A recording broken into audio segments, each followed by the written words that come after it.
Power over your tongue. The tongue in the Bible is compared to a sharpened razor, Psalm 52:9, and not easy to control, James 3:6-8. It can pour out blessings and curses, and controlling it is a sign of spiritual maturity, Proverbs 12:18. Discuss with your teens how the power of words includes not just to what is spoken, but also texted, Snapchatted, and shared on social media. The mouth of the righteous speaks wisdom, and his tongue talks of justice. Psalm 37:30. The tongue of the wise uses knowledge rightly, but the mouth of fools pours forth foolishness. Proverbs 15:2. Whoever guards his mouth and tongue keeps his soul from troubles. Proverbs 21:23. But no man can tame the tongue. Why, taming the tongue is impossible. The world today seems to be more abrasive, rude, and disconnected than ever before. Differences in position and opinion are not just issues of perspective, but defamed through language of morality and identity. It seems easy to blame these escalating polarities on the withdrawal of civil, in-person discourse. The assumption from many is that this escalation and lack of civil discussion is because we can express our opinions and respond to the opinions of others without ever speaking face-to-face. However, James suggests that this tendency to use our words to cut down, inflame, provoke, and destroy is not unique to the age of social media, but is endemic to our sinful and fallen nature as humans. We can use behavioral modification, rewards, and reinforcement to domesticate wild animals, but will never succeed in taming the tongue. James 3:8. What does James mean by taming the tongue? The book of James is a very practical book, providing instructions for how faith should work in the lives of Christians scattered around the world because of persecution. James is interested in instructing these Christians in how to live out their faith, but putting it to work through action. Chapter 2 provides this critical foundation for our faith in that action is necessary as the outworking and expression of faith at work in us and through us, demonstrating the life of the Spirit within us, James 2:18-26. Belief about God and knowledge of God is insufficient. We must put these beliefs into action. Hebrews 11 demonstrates this necessary connection between faith and action by describing the faith of Old Testament characters through the description of their lives lived in dependence and trust on the provision of God. It is insufficient to hold cognitive assent in who God is or what he expects of us. Even demons understand theology. James 2:19. We must apply this knowledge and dependence on God through our living. James transitions from this foundational principle to the critical connection point between our belief and our action, our tongue. When Jesus stated that out of the abundance of the heart the mouth speaks, Matthew 12:34, he was explaining how our true selves, the combined expression of our mind, will, and emotions, is expressed through what we say, in the same way that miners would bring a canary to signal low oxygen in a mine. Our tongues demonstrate the true environment of our hearts. Like sleep lines on your face or the direct and blatant honesty from a toddler, our tongues betray the state of our alignment with either the spirit or the flesh. Romans 7:19-23. Why does James say no human can tame the tongue?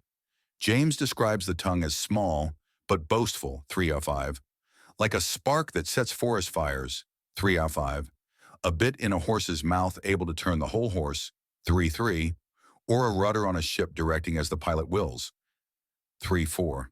The tongue is small but powerful. The tongue is a muscle, but is unique in its exquisite sensitivity, sensing and adjusting to minuscule changes in texture and taste, while also shifting and adjusting to stay away from our teeth when we eat and direct the inhalation and exhalation of oxygen to support life while coordinating with our teeth and lips to express language. Our capacity to make minuscule shapes with our tongue and lips to form complex sounds is why we can speak, and animals cannot. God provided this amazing instrument for expression, but because we cannot tame it, the tongue becomes a restless evil full of deadly poison. 3:18. Why? Why is it so difficult to restrain our words, keeping back our retorts, reactions, and remarks? A bridle or restraint is necessary when the nature or character of the animal cannot be controlled. A wild horse must be restrained because its character or nature is designed to break free and run. Our tongues, as expressions of our fallen and sinful nature, will run free and unrestrained as exemplars of our nature and character, whether we like it or not, because we can't control them. James suggests that the goal is not just to tame your tongue, but to change our nature. Because we cannot tame the tongue will forever demonstrate the state of our heart. The context of the whole of James's letter is that we let faith work in and through us to purify and perfect us. James 1:3-4, being whole and consistent in our allegiance to the Lord. 1:8, 4:8. 3 steps for purifying our output. Because our tongue will always reveal the reality of our hearts, our allegiances, taming the tongue would be insufficient even if it were possible, because it is the heart that needs to change. Our own desires, affections, thoughts, and actions are bent towards sin at all times, Romans 1:24-14.